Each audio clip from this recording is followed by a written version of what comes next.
Holy Spirit, I am disturbed at people sleeping in the streets. It's 20 degrees out. It makes my stomach feel nauseated and my eyes fill with tears and my chest feel compressed. And as I pray for guidance on who to help and how, I seem to always hear similar of that they chose it, that they could get out of it if they wanted to. They could sleep somewhere else. They could reach out. They do have people, family, connections, resources. They refuse. And it is hard to digest to think that someone would choose to sleep on the sidewalk in 20 degrees. The gal I saw tonight, she has a couple blankets over and one under her. And people have left food by her. And it does break my heart, as they say. And when I pray about it, and I get, every single time I get that they chose it, you get a little angry at, they chose it, how did they choose this? And then I'm flashed scenes of churches perhaps they could sleep in, or, homeless shelters, or that there are places for them to get in out of the cold. There are even old buildings and places to get, out of just that exact spot. And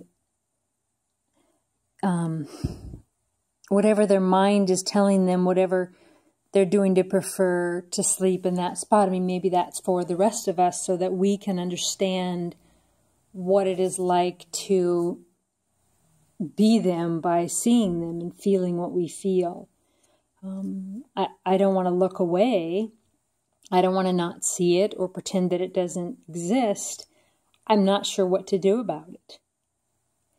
And though, probably 15 large steps, there's a door, and I could let her in and she could stay in my motel room with me. But then what, right? Some people say they don't help people because they're afraid that the person's going to then keep wanting their help. I don't think this person would. I've seen her in the street many times and just yelling at the voices in her head. And I'm a big proponent on voices in your head. I see and I hear and I get guidance from Spirit. In this society, we can't just necessarily yell it in the streets, though it would be nice sometimes. I think someone said she might be schizophrenic. I've often thought of schizophrenic people as seers. They feel like they're going crazy because they see, because they're clairvoyants and they're seers, and not sure exactly what to do to help her or if there's anything to do. Today the streets were very busy with holiday folks, and she was singing down the street about some song about talking to me. If you talk to me, you might like me, but are you afraid to look at me because you might like me, or I don't know, something like that. The thing is I've tried to look at her and I feel like I've tried to talk to her, but there's this block, and I don't know. I don't know what there is to be done, and I pray to the Holy Spirit to show me what there is to be done to help people who sleep in the streets and people who choose that or don't choose that, or, they set up homeless camps. Okay, we could have small houses. There's so many things to do.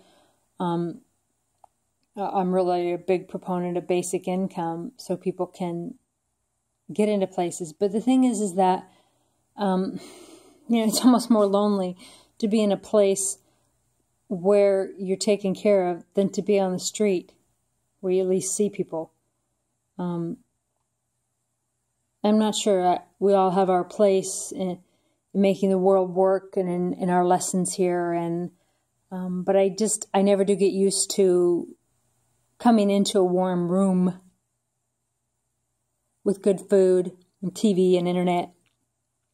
And even though I'm homeless myself and living out of a bag, I have a room and I have a bed and I have television and internet and friends, and I have a phone and movies and, that I mentioned, food, warmth, electricity, and it makes my stomach pull in.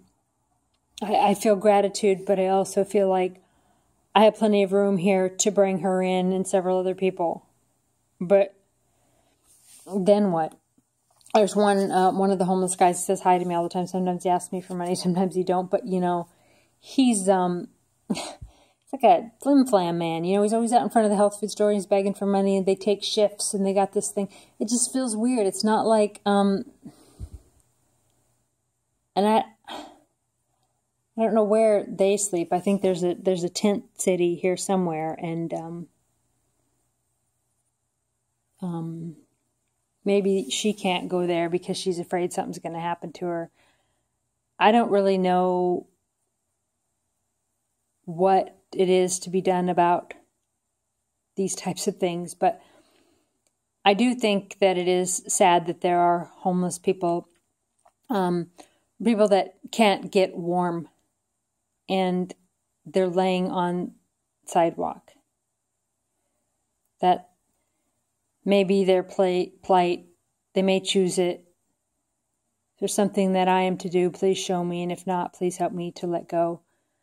I'm not lamenting about it, but my guts do turn and twist, and it is sometimes hard to take. To ask a prayer, a blessing on this woman. She be warm tonight, and that she be guided, and that she be shown what is of her highest and best. And if there is anything to be done that I can facilitate, that I be shown this clearly, and if not, that I be able to let it wash through me and flow over me, and realize that this is her chosen experience that she chose to experience before she came here, and allow it to be without judging it. I mean, there's different ways of judging, you know. Judging something as bad, judging something as good, taking it within and wanting to help. And there's a fine line between should I help, wanting to help, can I help, what do I do to help, where are the boundaries of it all. And anyway, God bless.